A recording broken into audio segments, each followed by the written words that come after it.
In the spring of 1453, the last flicker of the Roman Empire stood surrounded by the armies of a new and rising power. The ancient city of Constantinople, once the heart of Christendom, the jewel of the East, and the impregnable capital of Byzantium, faced its final siege. What began more than 1,000 years earlier as the Eastern Roman Empire was now reduced to a handful of crumbling walls, a weary people, and a single desperate emperor. For nearly 11 centuries, Constantinople had endured the storms of history. It had survived Arab invasions, crusader greed, plague, and internal decay. Its triple walls had repelled countless foes, its treasures had dazzled foreign emissaries, and its spiritual might had defined Orthodox Christianity. Yet by 1453, the once mighty empire had shrunk to a shadow, a single city-state surrounded by Ottoman territory. The dream of Rome's continuation in the East was about to end. By the mid-15th century, the Byzantine Empire was a ghost of its former self. Centuries of civil wars, religious schisms, and Latin invasions had drained its strength. After the catastrophic Fourth Crusade in 1204, when Christian crusaders sacked Constantinople itself, the empire never fully recovered. Even when the Byzantines reclaimed their capital in 1261, it was a victory without renewal. The treasury was empty, the population had dwindled, and the trade routes that once enriched the city now belonged to Venice and Genoa. As the chill of early April 1453 faded over the Bosporus, Emperor Constantine XI Palaiologos stood atop the ramparts of the Theodosian Walls and gazed westward toward the swelling Ottoman camp. Beyond the sea of tents and banners, the early morning sun caught the gleam of bronze cannon barrels and the fluttering of thousands of scarlet standards. The young Sultan Mehmed II had arrived with his army, and with him the fate of an empire that had endured for more than 11 centuries. Constantine XI, the last emperor of Byzantium, was no stranger to hopeless odds. Born into the ancient Palaiologos dynasty in 1405, he had spent much of his life defending what was left of the once mighty Eastern Roman Empire. His reign was not gilded by luxury or grandeur, but defined by siege, hardship, and unyielding faith. Once, Constantinople had been the heart of the world, a city of 1 million souls. Now its population barely numbered 50,000, many of them elderly, impoverished, and weary from decades of decline. And yet, in those narrow streets and high walls still burned a spirit that refused to die. Constantine XI was a ruler of the old Roman kind, stoic, austere, and personally brave. He wore armor daily, oversaw the defenses himself, and worked alongside his soldiers on the walls. He knew the truth. The Byzantine Empire could not match the Ottomans in numbers, wealth, or power. But he also knew that Constantinople, the queen of cities, had defied impossible odds before. And as long as the double-headed eagle flew from her towers, Rome still lived. When Mehmed's army appeared before the city on April 6, 1453, Constantine gathered his men for what would be the last defense of the Roman Empire. By the best estimates, the defenders numbered around 7,000 in total, though some chroniclers place the figure as low as 5,000 and others as high as 10,000. The force was a mixture of Byzantines, mercenaries, and volunteers from across Europe. At its heart were roughly 2,000 Byzantine citizens and soldiers, many veterans of border skirmishes and earlier sieges. They were joined by a small but formidable Genoese contingent under the command of Giovanni Giustiniani Longo, a professional soldier and expert in fortress warfare, sent from Genoa's colony of Chios. Giustiniani brought around 700 heavily armed men, well-trained and equipped with crossbows, plate armor, and experience from the wars of Italy. His presence bolstered morale immensely. Emperor Constantine placed him in direct command of the most vulnerable section of the defenses, the Mesoteikion, near the gate of St. Romanus. Other foreigners joined as well. About 200 Venetian sailors, a few Catalans and Germans, and even a handful of Crusader veterans who saw in this last stand the final defense of Christendom. Their numbers were pitifully small compared to Mehmed's army, over 80,000 strong, including the elite Janissaries, Sipahi cavalry, and thousands of engineers, laborers, and artillerymen. Yet what the defenders lacked in manpower, they made up for in discipline, unity, and the defensive power of their walls. The emperor divided the defenders among the various gates and towers. Each sector of the wall had its captain, its small garrison, and its supply of arrows, stones, and boiling oil.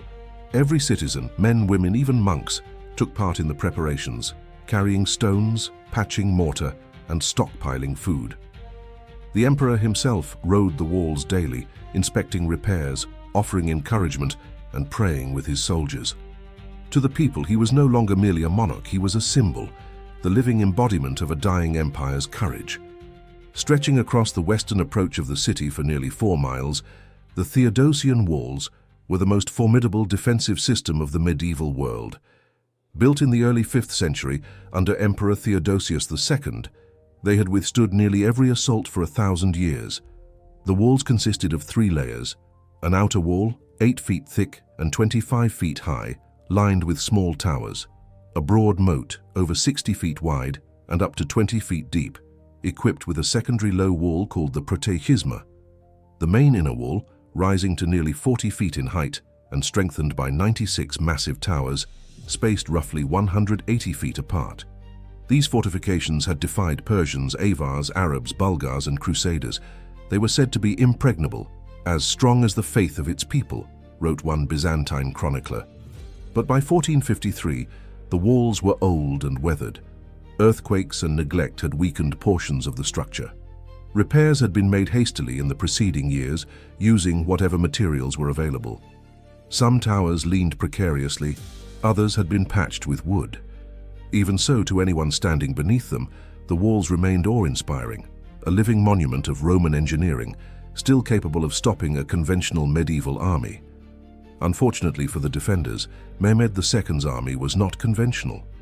When the Ottoman vanguard appeared outside the walls on April 5th, the city's bells rang out. Citizens rushed to the battlements, watching in dread as the plain of the Lycus Valley filled with soldiers, tents, and cannon. The following morning, the Sultan himself arrived and surveyed the city from horseback. He ordered his engineers to begin setting up siege lines, digging trenches, and positioning artillery. Among these weapons was the terrifying new invention that would change warfare forever: the great bronze cannons of the engineer Orban, a Hungarian founder who had offered his services first to the Byzantines but was turned away for lack of funds. Mehmed, however, had embraced him eagerly. Orban's masterpiece was a colossal bombard known as the Basilica. It was 27 feet long, with a bore nearly 30 inches wide, capable of firing a stone ball weighing over 600 kilograms, 1,300 pounds. It took 60 oxen and hundreds of men to move it into position. Beside it stood smaller but equally deadly pieces, siege guns capable of firing at shorter ranges with greater speed. These were placed along the line from the Gate of Carisius to the Golden Horn, facing the city's western wall. The defenders looked on with a mix of awe and horror. The old fortifications had never faced such weapons before. On April 6, 1453, as dawn broke over the Marmara Sea, Mehmed II gave the order. A deep rumble rolled across the plain, the sound of history changing. The first Ottoman cannon roared, sending a massive stone ball crashing into the ancient Theodosian walls. The impact was devastating. Dust and debris filled the air. Sections of masonry cracked, ancient stones split, and centuries of faith were shaken in a single thunderous blast. Day after day, the bombardment continued. The cannons fired 7 or 8 times daily, though the largest gun took hours to reload. Each impact carved deep wounds into the outer walls, forcing the defenders into a constant cycle of repair. By night, Byzantine engineers worked under torchlight to rebuild what the cannons had shattered, filling gaps with rubble, earth, and wooden beams. Women carried stones, priests prayed from the battlements, and the emperor himself helped direct the repair crews. Inside the city, morale wavered but did not break. The people believed that the Virgin Mary, long venerated as the protector of Constantinople, would once again shield her city. But the psychological effect of the bombardment was immense. The Theodosian Walls had always been the symbol of the city's invincibility, and now they were bleeding dust. Mehmed established his imperial tent on the hill of Maltep, commanding a perfect view of the battlefield. From there he could see the whole sweep of the walls and the shimmering domes of the city beyond, the goal of his destiny. The Ottoman army encamped in 3 great divisions: the Anatolian troops to the south, under Karaca Pasha, the Rumelian troops to the north, under Zaganos Pasha, and in the center, Mehmed's imperial corps, including the Janissaries and the artillery batteries. Each morning, drums thundered and prayers echoed through the camp before the guns opened fire. The air was thick with smoke and the smell of gunpowder. The Byzantines launched several sorties during the first week, attempting to destroy the Ottoman siege works. On one such raid, led by Giustiniani, the defenders managed to capture and burn several siege engines before retreating behind the walls. These actions, though brave, could not halt the relentless progress of the siege lines. By mid-April, the Ottomans had established a continuous trench system around the land walls, protected by wooden palisades and earthworks. Supplies poured in daily from Edirne and Anatolia. The siege had settled into a grim rhythm: bombardment by day, repair by night. As April wore on, the toll of the bombardment became unbearable. The outer wall near the gate of St. Romanus began to crumble under repeated hits from Orban's great cannon. Huge chunks of masonry were torn away, leaving gaping breaches that could only be filled temporarily with earth and timber. The defenders fought with desperation. They built inner barricades behind damaged sections, creating layers of defense within the walls themselves. Every able-bodied man was pressed into service. The emperor continued to inspire his people. He refused to retreat from the front, often appearing in armor, calm and resolute amid the chaos. Chroniclers wrote that his presence restored the courage of men as if he carried the blessing of the saints upon his shoulders. But even faith could not silence the thunder of Mehmed's guns.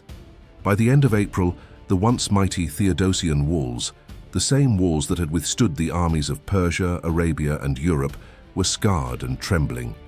The defenders knew the inevitable truth: this siege was unlike any before. Constantinople was facing not only an army, but the dawn of a new age. The age of gunpowder had arrived, and its echo would soon topple the last empire of Rome. By the 3rd week of April 1453, Constantinople had become an island of faith and fear, surrounded by the roaring sea of Mehmed II's army. Within the walls, life continued in the shadow of destruction, a strange, sacred normalcy amid ruin. At dawn, the bells of Hagia Sophia still rang for prayer. Women and children carried stones and sandbags to the ramparts. Priests walked along the walls chanting hymns, blessing the soldiers with incense and holy water. The city's defenders, exhausted, soot-covered, sleepless, patched breaches, hauled ammunition, and waited for the next cannon blast. Every thunderous impact shook not only the walls, but the hearts of those behind them. Windows shattered, dust rained down from rooftops, people lived half-buried in rubble. Yet the citizens clung to their faith. Icons of the Virgin Mary were carried through the streets in processions, and the emperor himself knelt at the altar of Hagia Sophia to pray for deliverance. The city's supplies were rationed with care.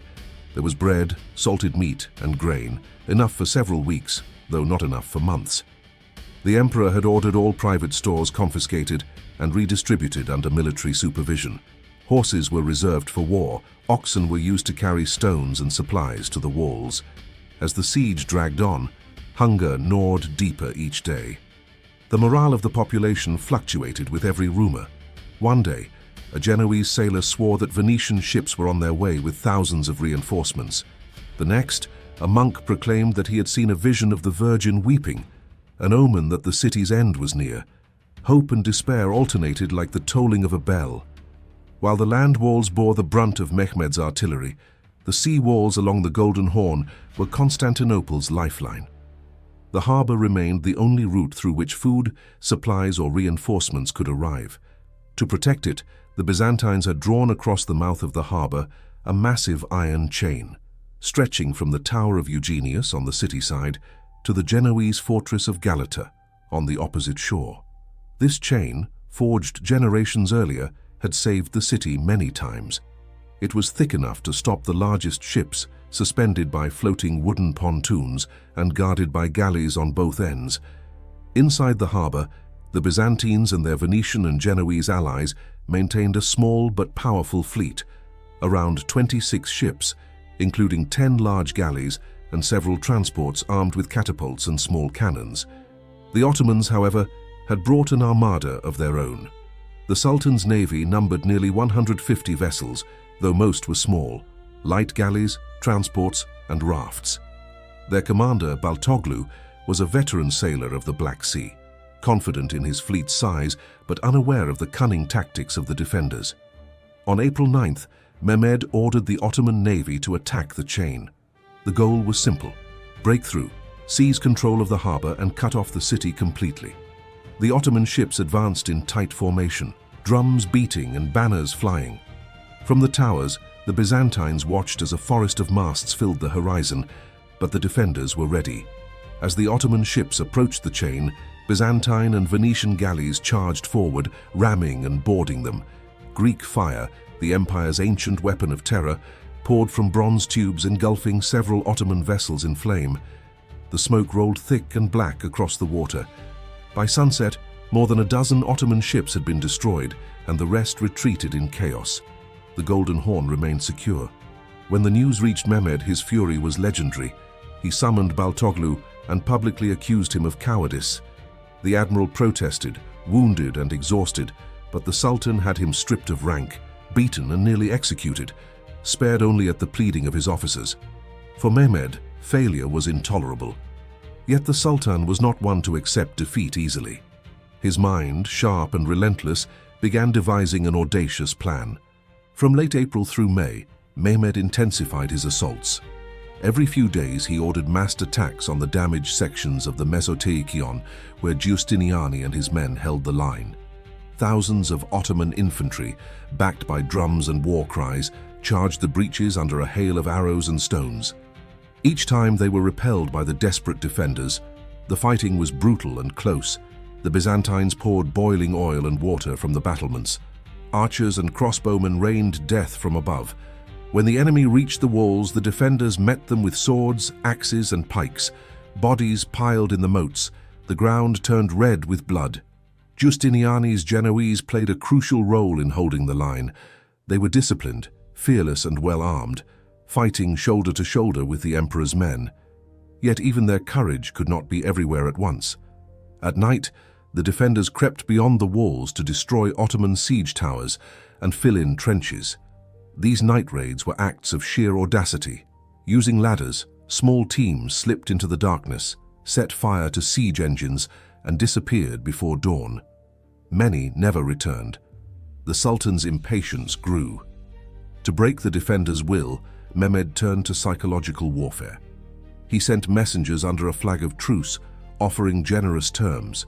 If the city surrendered, the citizens would be spared, their property respected, and the emperor allowed to rule the Peloponnese as his vassal.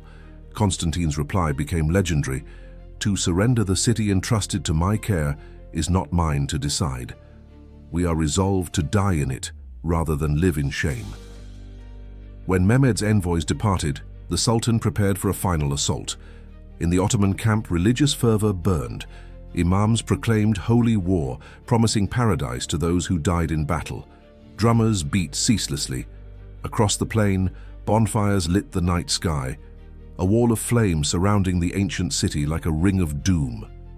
Within Constantinople, the people gathered in Hagia Sophia for a final mass. Greeks, Venetians, and Genoese, Orthodox and Catholic, stood side by side for the first time in centuries. They prayed, wept, and embraced. For one night, the divisions of Christendom were forgotten. Outside, the earth trembled with the movement of cannons and men. The walls that had once shielded Christendom for 1,000 years were cracked and broken. The moon hung blood-red over the city. The defenders knew what would come at dawn, the storm that would end an empire. In the final days of May 1453, Constantinople stood as a broken citadel surrounded by fire and steel. For nearly 7 weeks, its walls had withstood the most powerful army the medieval world had ever seen. Now they were scarred, cracked, and trembling under the weight of endless cannon fire. The emperor and his weary defenders knew that the end was coming. On the night of May 28th, an uneasy silence settled over the Ottoman camp.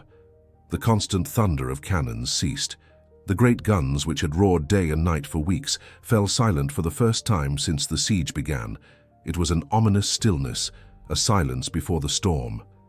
Inside Constantinople, the citizens gathered in Hagia Sophia for a final service.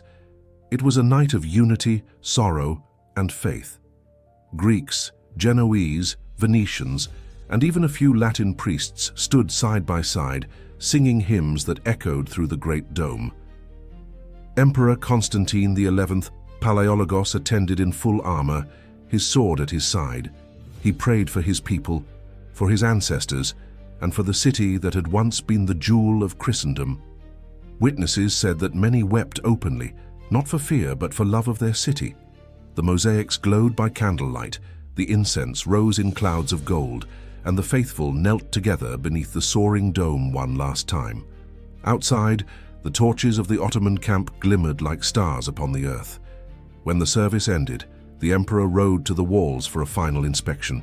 He stopped at each post, greeting his soldiers, thanking them personally.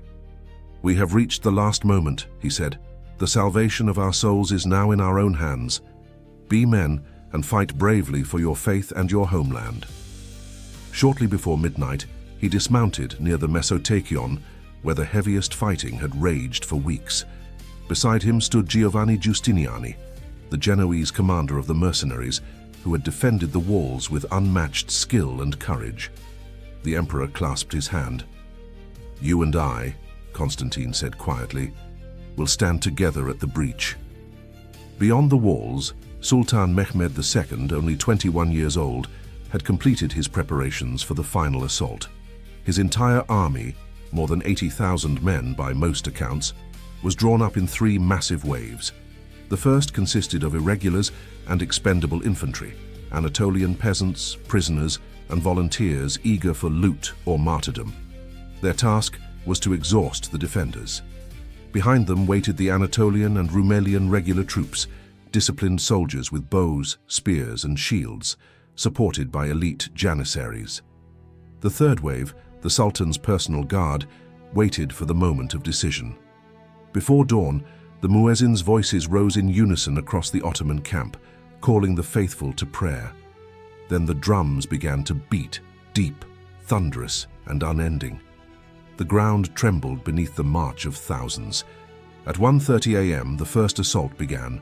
Under the flicker of torches, the first wave of Ottoman irregulars surged forward, shouting, "Allahu Akbar!" Their assault was chaotic, but overwhelming in number.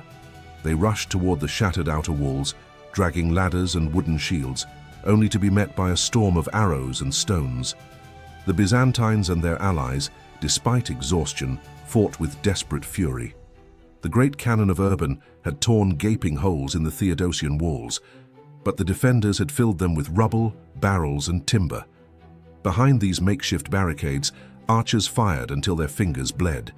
Stones, boiling oil, and flaming torches rained down upon the attackers. For 2 hours the fighting raged in darkness. The screams of the wounded mingled with the roar of cannon fire and the clash of steel. The irregulars fell in heaps before the walls, trampled by their own comrades. When the survivors began to waver, Ottoman officers drove them forward with whips and swords. By 3 a.m., the first wave had been repelled, leaving the ground littered with corpses. The defenders cheered weakly from the battlements, but they knew the next assault would be far worse. As the first attackers withdrew, the second wave advanced. The seasoned troops of Rumelia, better armed and organized. Drums beat faster, trumpets blared through the smoke. The moon had set, and the only light came from burning siege towers and the flashes of cannon. Giustiniani commanded the defense at the St. Romanus Gate, the city's most vulnerable point. His Genoese soldiers, disciplined and grim, manned the barricades shoulder to shoulder with Byzantine veterans. The emperor himself stood nearby, his crimson cloak and golden armor visible even in the darkness. The Rumelian troops attacked in tight formations, protected by large shields.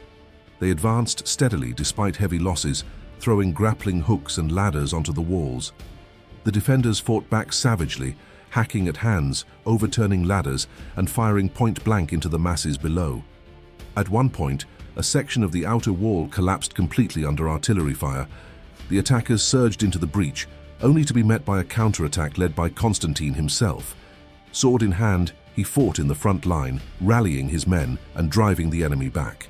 Chroniclers describe him as a lion among sheep, fearless and unyielding.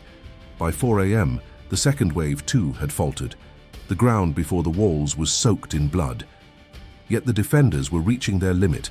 Ammunition was running low and their numbers were dwindling. Still they held. Then came the final assault. As dawn approached, a pale grey light spread across the horizon. The first rays of the sun glimmered on thousands of helmets and spears. Drums thundered louder than before. The ground shook with the marching of the Janissaries, the Sultan's elite corps, his personal army, disciplined, fearless, and bound by oath to fight until victory or death. Behind them rode Sultan Mehmed II in black armor, surrounded by his guard. His banner, the green flag of Islam, fluttered above his tent. When the signal was given, the Janissaries advanced in silence. At around 5 a.m., the great cannon fired one last time, blasting apart a section of the wall near the St. Romanus Gate. Dust and smoke filled the air. Through that breach, the Janissaries charged. Giustiniani, exhausted and wounded from hours of combat, rushed to the point of attack. His men met the Janissaries in brutal hand-to-hand fighting. Spears shattered, swords clashed, and the air filled with screams and the crack of gunfire. It was then, amid the chaos, that disaster struck. As Giustiniani fought near the breach, a cannon fragment or crossbow bolt, accounts differ, struck him in the chest or leg. He collapsed, bleeding and unable to stand. His men tried to carry him back, but he begged to remain. The pain was too great. His armor was removed, and he was carried toward the inner gate to seek medical aid. When the Genoese soldiers saw their commander being evacuated, panic spread like wildfire. They believed he was dead. Discipline crumbled. Many began to retreat toward the inner walls or the harbor. Emperor Constantine, seeing the confusion, rushed to the scene. "Where are you going?" he cried. "Stand and fight! The enemy is upon us!" But the Genoese line had already begun to break. Without Giustiniani's leadership, the defense at the St. Romanus Gate faltered. The Ottomans saw the weakness and pressed forward. More Janissaries poured into the breach, their battle cries echoing through the city's last defenses. Constantine tried desperately to rally his men. He tore off his imperial insignia and shouted, "The city is lost, but I live and die with my people." Then he drew his sword and charged into the melee. As the sun rose over the Bosporus, the final act of Byzantium began. The emperor fought on foot near the Kirka Porta, a small postern gate accidentally left open amid the chaos. Ottoman soldiers, perhaps a few dozen at first, slipped through it. When defenders realized what had happened, it was too late. The Janissaries had breached the inner walls. From there, the fall became inevitable. The emperor and his last companions, nobles, soldiers, and common men alike, gathered for a final stand near the St. Romanus Gate.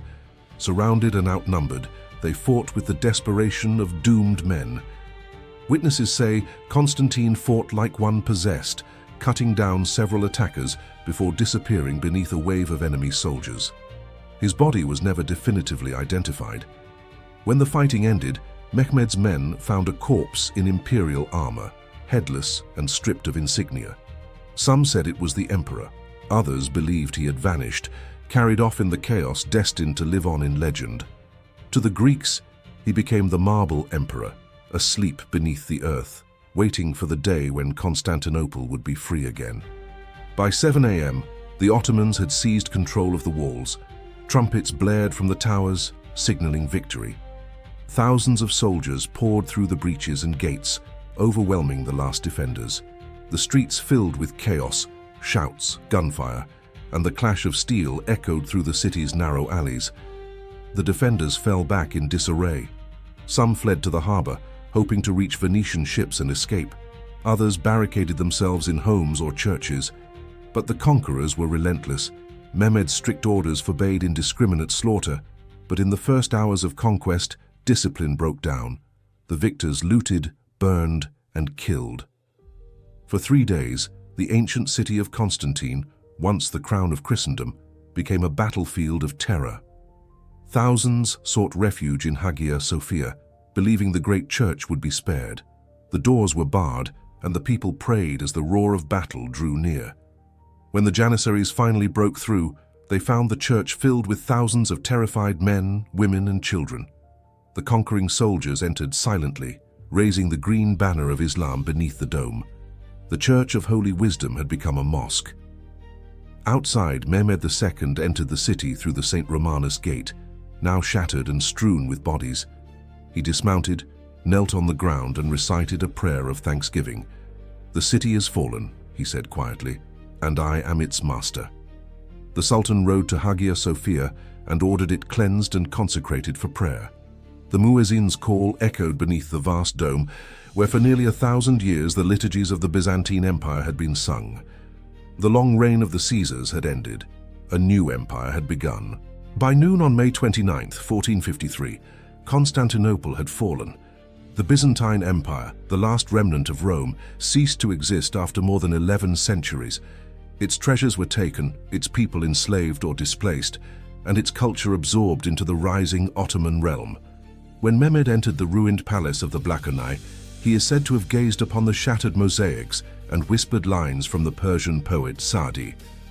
The spider weaves the curtains in the palace of the Caesars. The owl calls the watch in the towers of Afrasiab. The Sultan ordered the city repopulated, its churches restored, and its trade revived. He declared himself Kaiser-i-Rum, Caesar of Rome, and made Constantinople his capital, renaming it Istanbul. Within decades, it would again become one of the greatest cities in the world, but its soul had changed forever.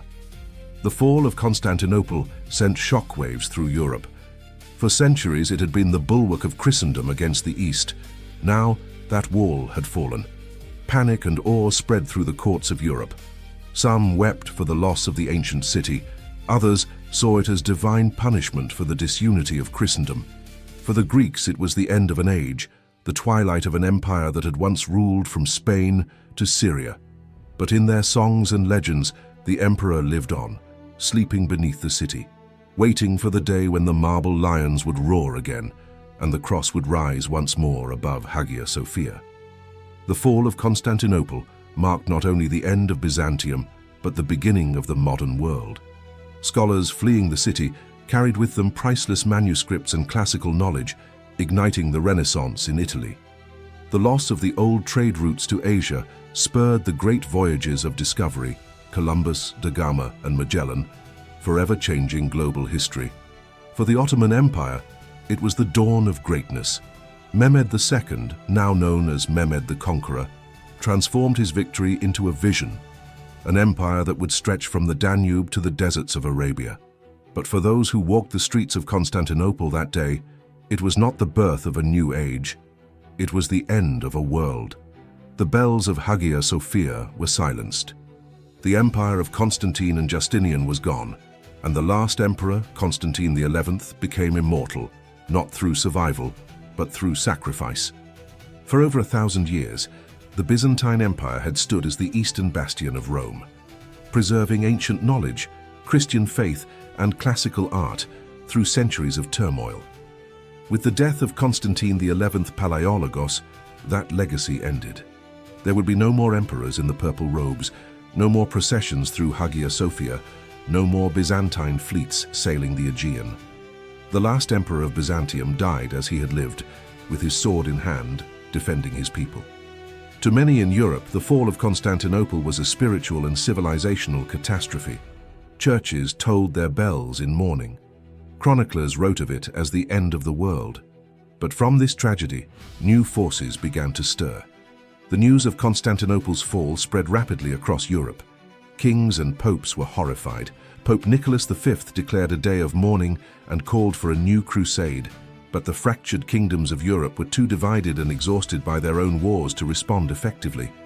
Still, the event ignited a deep fear and fascination with the Ottoman Empire, now perceived as an unstoppable superpower. For centuries, Europe would define itself in opposition to this Eastern giant. The old medieval world was dying, and a new age, the Age of Empires, was beginning. Ironically, while Constantinople's fall marked the end of the Byzantine world, it also sparked the rebirth of Europe. In the years leading up to and following 1453, Greek scholars fled westward, carrying with them precious manuscripts, philosophical works, and ancient knowledge preserved by Byzantium for centuries. They arrived in cities like Florence, Venice, and Rome, teaching the language of Plato and the science of Aristotle. Their influence ignited what would become the Renaissance, the great flowering of art, science, and humanism that reshaped the Western world. The fall of Constantinople, therefore, did not extinguish the light of Greek civilization. It spread it across Europe. For Mehmed II, the conquest of Constantinople was only the beginning. From his new capital, he launched campaigns into the Balkans, the Black Sea, and the Mediterranean. He rebuilt the city, constructing mosques, markets, aqueducts, and palaces, transforming it into Istanbul, the jewel of his empire. Under his successors, the Ottoman Empire would rise to become one of the most powerful states in history, ruling lands from Hungary to Egypt, from Baghdad to Algiers. For nearly 500 years, Istanbul would remain at the center of world politics, trade, and culture. The figure of Constantine XI Palaiologos became legendary. To the Greeks, he was immortalized as the Marble Emperor, a hero who, according to legend, was turned to stone by an angel and would one day awaken to reclaim his city. In later centuries, his name would inspire Greek patriots during the War of Independence in the 19th century. Songs, poems, and monuments would celebrate his final stand as a symbol of defiance and faith. Though his empire perished, Constantine's courage ensured that the spirit of Byzantium, its language, its faith, and its cultural pride, would endure. The fall of Constantinople reshaped global history. It marked the end of the Middle Ages and the beginning of a new geopolitical order. The Ottomans now controlled the vital trade routes between Europe and Asia, forcing Western kingdoms to seek alternative paths, journeys that would lead explorers like Christopher Columbus and Vasco da Gama to the New World and the Indian Ocean. Thus, in an ironic twist of fate, the fall of one city led to the discovery of entire continents. At the same time, the event deepened the divide between Eastern Orthodoxy and Western Christianity, a rift that persists to this day. The ancient dream of a united Christendom under Rome was shattered forever. The fall of Constantinople has echoed across centuries, a symbol of the end of an age and the birth of another. It has inspired countless works of art, from medieval chronicles to modern films and novels. Historians see it as both a tragedy and a turning point, the death of one civilization and the genesis of another. Mehmed II's conquest ended the thousand-year reign of Rome in the East, but it also gave rise to a new imperial order that would dominate the world for centuries. Constantinople, now Istanbul, remains a living monument to human ambition, resilience, and transformation. Over the ages, it has been Roman, Byzantine, Ottoman, and yet it has always been eternal. The siege of 1453 was not merely the fall of a city, it was the passing of a torch from the medieval to the modern, from the Christian East to the Muslim world, from empire to empire. And though its walls fell, the idea of Constantinople, the dream of a city uniting two worlds, has never truly died. Many cities have perished. None have lived as long as Constantinople. None have died as gloriously.